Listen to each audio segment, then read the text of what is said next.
जैसे आपने अभी बताया तो कई सरकारें आती हैं जाती हैं, सरकारें कहती हैं कि जय जवान जय किसान, और आज जवान भी दुखी है और किसान भी दुखी है।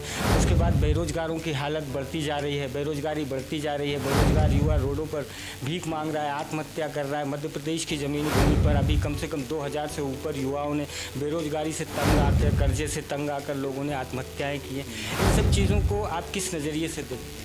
ये सब सरकार की नाकामी है, दोनों सरकार की, पिछली भी और आगामी भी, ये भी वर्तमान भी। इन्होंने कभी बेरोजगार उद्योग धंधों पर ध्यान ही नहीं दिया है, नहीं तो आज तक अपना देश कहाँ पहुँचता ये अपन देख लेते। परंतु आज भी भ्रष्टाचार की सीमाएं, रोड बन रहा है तो उनमें 50% कमीशन खोरी चल रही है।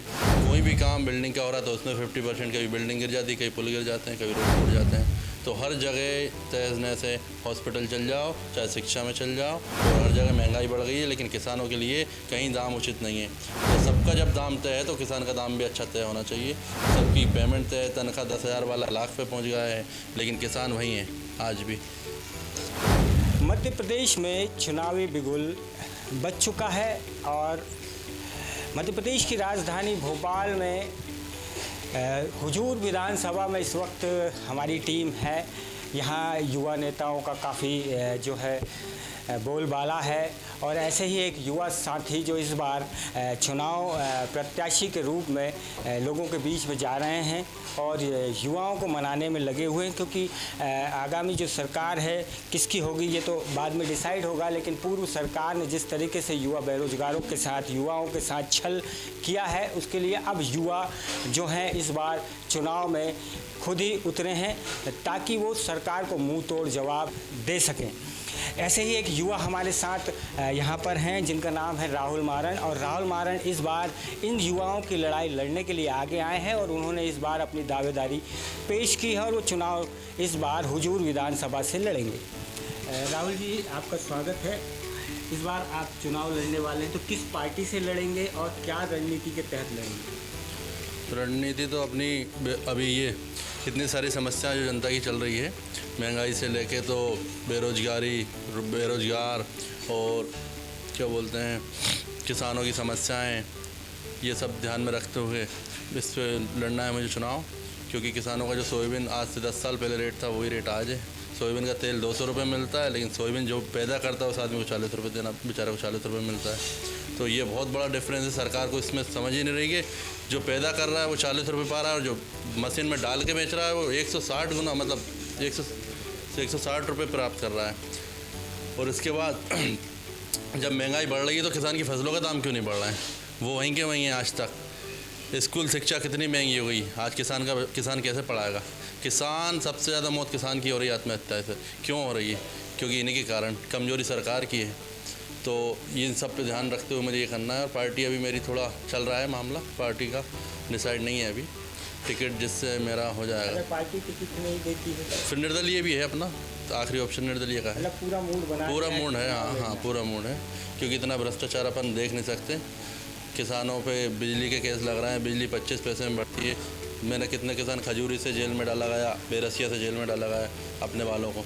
तो पर राहुल जी जैसे आपने अभी बताया तो कई सरकारें आती हैं जाती हैं, सरकारें कहती हैं कि जय जवान जय किसान, और आज जवान भी दुखी है और किसान भी दुखी है। उसके बाद बेरोजगारों की हालत बढ़ती जा रही है, बेरोजगारी बढ़ती जा रही है, बेरोजगार युवा रोडों पर भीख मांग रहा है, आत्महत्या कर रहा है। मध्य प्रदेश की ज़मीनी भूमि पर अभी कम से कम 2000 से ऊपर युवाओं ने बेरोजगारी से तंग आकर, कर्जे से तंग आकर लोगों ने आत्महत्याएँ की हैं। इन सब चीज़ों को आप किस नज़रिए से देखते हैं? ये सब सरकार की नाकामी है, दोनों सरकार की, पिछली भी और आगामी भी, ये भी वर्तमान भी। इन्होंने कभी बेरोजगार उद्योग धंधों पर ध्यान ही नहीं दिया है, नहीं तो आज तक अपना देश कहाँ पहुँचता ये अपन देख लेते। परंतु आज भी भ्रष्टाचार की सीमाएं, रोड बन रहा है तो उनमें 50% कमीशन खोरी चल रही है। कोई भी काम बिल्डिंग का हो रहा है तो उसमें 50% कभी बिल्डिंग गिर जाती है, कभी पुल गिर जाते हैं, कभी रोड टूट जाते हैं। तो हर जगह तहस से हॉस्पिटल चल जाओ, चाहे शिक्षा में चल जाओ, और हर जगह महंगाई बढ़ गई है, लेकिन किसानों के लिए कहीं दाम उचित नहीं है। तो सबका जब दाम तय है तो किसान का दाम भी अच्छा तय होना चाहिए। सबकी पेमेंट तय, तनख्वाह 10,000 वाला लाख पे पहुंच गया है, लेकिन किसान वहीं है आज भी। तो लगातार मध्य प्रदेश में भाजपा की सरकार 18 सालों से रही, केंद्र में भी 10 सालों से भाजपा की सरकार है, और जिस हुजूर सीट से आप चुनाव लड़ने की बात कर रहे हैं, उस हुजूर सीट पे भी लगातार 60 वर्षों का रिकॉर्ड रहा है कि यहाँ से भाजपा का परचम हमेशा लहराता रहा है। अब इन सब चीज़ों को भेदने के लिए आप जैसा युवा किस रणनीति के तहत चुनाव लड़ेगा? बस ये महंगाई और किसानों का ये मामला मेरे सामने है, ये बहुत दुखद है, क्योंकि ये सरकार लगातार 60 साल से ये जीत रहा है। अब अभी भी गांव-गांव में रोड नहीं है, सड़कें नहीं हैं, व्यवस्थाएं नहीं हैं, हॉस्पिटल नहीं है, ये सब समस्याएं हैं। किसानों को इस चीज़ में मुझे मतलब साथ देना है और उनकी फसल को उचित दाम मिले, उन्हें अच्छी शिक्षा मिले, अच्छे स्कूल कॉलेज मिले, ये सब ध्यान रखना है। और 60 साल से लगातार यहाँ पे बाहर के आदमी को लगभग टिकट बाहर के आदमी को मिलता है। यहाँ के लोग क्या नेता नहीं है, क्या इनको अधिकार नहीं है चुनाव लड़ने का?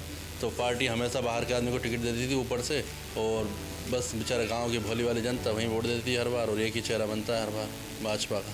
देखिए, हर बार की तरह अगर बात की जाए तो हुजूर विधानसभा एक काफ़ी बड़ी सीट मानी जाती रही है राहुल जी, और काफ़ी सीट बड़ी मानी जाने के बाद यहाँ ओबीसी का काफ़ी जातिगत गणना के आधार पर ओबीसी का काफ़ी बहुमत है। लेकिन जो भी पार्टियाँ हों, या बीजेपी हो, कांग्रेस हो, समाजवादी हो, वो कभी ओबीसी की तरफ ध्यान नहीं देती, और लगातार जो है यहाँ का जो बहुमत आप देखने को मिलेगा तो ओबीसी का बहुमत ज़्यादा है। लेकिन फिर भी जो है कई सरकारों का जो आकर्षण का केंद्र होता है वो सिंधी समाज ही क्यों होता है? ऐसा क्या है? सिंधी समाज क्या भाजपा नेता या कांग्रेस नेताओं के लिए एक जो है व्यापार का उद्योग का धंधा है, या उनको सिर्फ फाइनेंसर की तरह ही ये पार्टियां उपयोग करती हैं? बिल्कुल फाइनेंसर की तरह करती है, और ओबीसी के लिए तो सीटें आरक्षित तक नहीं है अभी तक। लेकिन ईमानदारी से देखा जाए तो सीटें कभी ओबीसी वालों को दे दो, कभी जनरल वालों को दे दो, लेकिन हमेशा जनरल को ही सीट मिलती है। ये भी बहुत बड़ा अन्याय है हमारे साथ। तो ये सब देखते हुए हमें लड़ना है। ओबीसी की सीट नहीं है तो क्या हुआ, हम लड़ तो सकते हैं जनरल पे भी, लेकिन पार्टियां कभी ये नहीं सोचती कि ओबीसी वालों को टिकट दिया जाए। और ना एक भी सीट आरक्षित भी नहीं है 230 विधानसभा में ओबीसी के लिए। ये हमारा दुर्भाग्य है कि हम ओबीसी वर्ग से आते हैं, और हम राजस्थान में आदिवासी में आते हैं, पर यहाँ ओबीसी में आते हैं। मतलब भारत का न्याय देखिए आप, हर प्रदेश में अलग एक ही कास्ट अलग अलग जाति में आ रही है। ये कैसा न्याय है? तो ये चीज़ें सरकार ध्यान नहीं देगी तो कौन देगा? जनता आपको चुन रही है, आप न्याय नहीं कर रहे हो। जिस सीट से आप चुनाव लड़ने की बात कर रहे हैं, हुजूर की सीट है, ये हुजूर विधानसभा में आती है, 155 नंबर सीट है। यहाँ पर 10 सालों से भाजपा का विधायक है रामेश्वर शर्मा जी, यहाँ से विधायक रहे। उससे पहले मन्नू डागा भी भाजपा से विधायक थे। 15 वर्ष हो चुके हैं, मतलब 1.5 दशक निकल चुका है, और भाजपा यहाँ से है। और विकास की किस आधारशिला को आप मानते हैं कि, क्योंकि रामेश्वर शर्मा हिंदू हृदय सम्राट के नाम से जाने जाते हैं, उनके अलग अलग नाम लोगों ने रख रखे हैं, तो हिंदू हृदय सम्राट हैं, और वो कहते हैं कि उन्होंने काफ़ी हुजूर में विकास किया। हर गली हर नुक्कड़ चौराहे पर उनके विकास कार्यों के बोर्ड लगे हुए हैं। तो आप इसको किस नज़रिए से देखते हैं? क्या भाजपा ने वाकई विकास किया है? विकास तो किया है, मगर विकास ने भ्रष्टाचार कितना किया ये भी ध्यान रखने योग्य है। विकास तो इससे ये सरकार नहीं थी, इससे पहले भी रोड बने हैं, ऐसा नहीं है कि पहली बार विकास हुआ है। और बात रही शर्मा जी की, तो वो खुद जानते हैं, उनका रिजल्ट 60,000 से जीतने वाला व्यक्ति 15 पे आ गया, तो क्या विकास किया होगा और क्या जनता के बीच रहेगा? अब वो तो समय बताएगा। अब हम लड़ेंगे और रिजल्ट इस बार परिवर्तन होना है, बिल्कुल तय है। हमारी समाज के भी लगभग 40-50 हज़ार वोट हैं, वो सब भाजपा में जाते हैं, पूरे मेरे रिश्तेदार हैं लगभग। तो इस बार बहुत बड़ा परिवर्तन होना है। आप देखिए, आप एक युवा नेता हैं, एक किसान भी हैं, तो आप दोनों चीज़ों को आने वाले, अगर आप यहाँ से जीतते हैं तो युवाओं के लिए, किसानों के लिए क्या ऐसा करेंगे? क्योंकि कई सरकारें आती हैं जाती हैं, घोषणाएं होती हैं, वादे किए जाते हैं, टूट जाते हैं, तो अब आप ऐसा क्या युवाओं को अपना वोट बैंक को बढ़ाने के लिए या जीत के लिए आप ऐसा क्या रणनीति को तैयार करेंगे कि जिससे जनता आपको हुजूर से जो है प्रत्याशी के रूप में चुने? मैं सबसे पहले तो महंगाई, मतलब सरकार जो भी सरकार रहेगी उससे मेरी मांग रहेगी महंगाई को कंट्रोल किया जाए किसी भी हाल में, और शिक्षा के स्तर को बढ़ाया जाए और उसकी फ़ीस को बहुत कम से कम, भले ही मुझे मेरे कोटे से या जो भी कोटा मिलता हो गवर्नमेंट का उससे करना पड़े। और स्वास्थ्य, मतलब मैं जिस विधानसभा हूँ वहाँ पर स्वास्थ्य किसी भी मतलब इलाज भी व्यक्ति का हो जाए, उसके लिए भले मेरी अपने बजट से या मेरी जेब से पैसा जाए, वो व्यवस्था मैंने मेरी विधानसभा में करना है। ये रहेगी मेरी सोच। और बाकी उद्योग रोजगार ये भी देखना पड़ेगा, धंधे ये भी कराना है मुझे। उद्योग खोलने के लिए व्यवस्था किसको लाया जा सकता है, क्या करा जा सकता है, ज़्यादा से ज़्यादा लोगों को रोज़गार मिले, ये ध्यान रखना है मुझे। ये थे हमारे साथ एक युवा नेता राहुल मारन, जिनकी सोच किसान और युवाओं को लेकर आगामी चुनाव के मद्देनज़र उनकी क्या योजनाएं रहेंगी वो सारा निर्धारित करने में अभी राहुल जी लगे हुए हैं।